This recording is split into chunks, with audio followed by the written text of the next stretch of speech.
Hi friends, welcome to my channel. ఈరోజు గోధుమ పిండి బెల్లంతో స్వీట్ని ఎలా చేయాలో చూద్దాం. ముందుగా దానికి కావలసినవి గోధుమ పిండిని 1/2 kg వరకు తీసుకోవాలి. అలాగే కొంచెం బేకింగ్ సోడా వేసుకొని కొంచెం సాల్ట్ వేసుకొని పిండిలో కలిసిపోయేంత వరకు ఇలా కలిపేసుకోవాలి.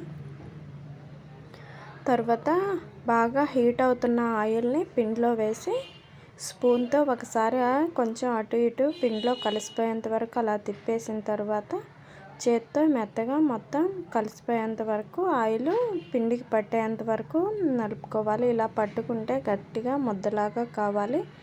ముద్ద కాలేదనుకుంటే మళ్ళీ హీట్ చేసుకున్న ఆయిల్ వేసుకోవచ్చు.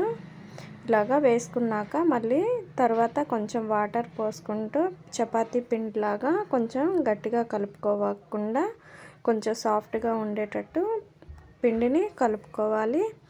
తర్వాత బెల్లంని 1/2 kg వరకు తీసుకొని కొంచెం వాటర్ పోసి ఇలాగా కరిగించుకున్న బెల్లాన్ని మళ్ళీ వడకట్టుకొని మళ్ళీ అదే గిన్నెలో వేసుకోవాలి. ఇలాగా వడకట్టుకున్న వాటర్ని కొంచెం బెల్లం వాటర్ తిక్కుగా అనిపిస్తే సరిపోద్దండి. చేతికి కొంచెం జిగురుగా తగిలితే దించి పక్కన పెట్టుకోవాలి మూత పెట్టి. తర్వాత ఈ కలుపుకున్న పిండిని మళ్ళీ ఒకసారి చేత్తో ఇలాగా నలుపుకొని దాంట్లో సగం వరకు తీసుకోవాలి.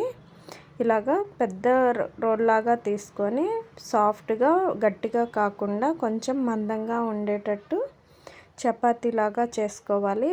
అటు ఇటు పొడిపిండి చల్లుకొని ఒక్కసారి పొడిపిండితో చల్లుకుంటే సరిపోద్దండి. ఇలాగా అటు ఇటు పొడిపిండి తీసుకొని కొంచెం మందంగా చేసుకొని రోల్ని చూసారు కదా, ఇలాగా ఏదైనా క్యాప్తో రౌండ్గా తీసుకోవాలి. ఇలాగా ఈ మందం ఉంటే సరిపోద్ది. తర్వాత ఇలాగ క్యాప్ తీసుకొని రౌండ్గా వచ్చేటట్టు తీసుకోవాలి. అన్నిటిని అలాగే చేసుకొని ఇలాగా పక్కన పెట్టుకోవాలి. ఈ బిస్కెట్ లాగా చేసుకొని తర్వాత ఆయిల్ని స్టవ్ ఆన్ చేసి కళాయి పెట్టి ఆయిల్ బాగా వేడవ్వాల్సిన అవసరం లేదు. కొంచెం గోరువెచ్చగా ఉన్నప్పుడు ఆయిల్లో వేసారంటే ఇవి ఆయిల్ అంతా పీల్చుకొని కొంచెం పైకి తేలుతాయి.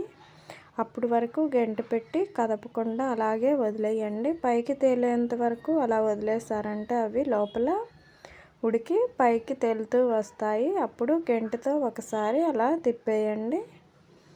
చూసారు కదా, ఇలాగా పైకి వచ్చిన తర్వాత గంటతో ఒకసారి అలా తిప్పేసి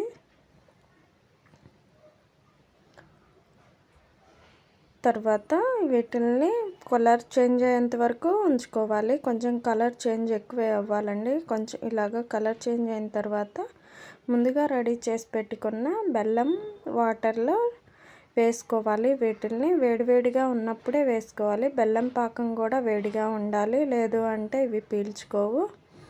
ఒకవేళ చల్లారిపోతే బెల్లం పాకం మళ్ళీ హీట్ చేసి వేసుకోండి. అంతే, బెల్లంతో స్వీట్ రెడీ.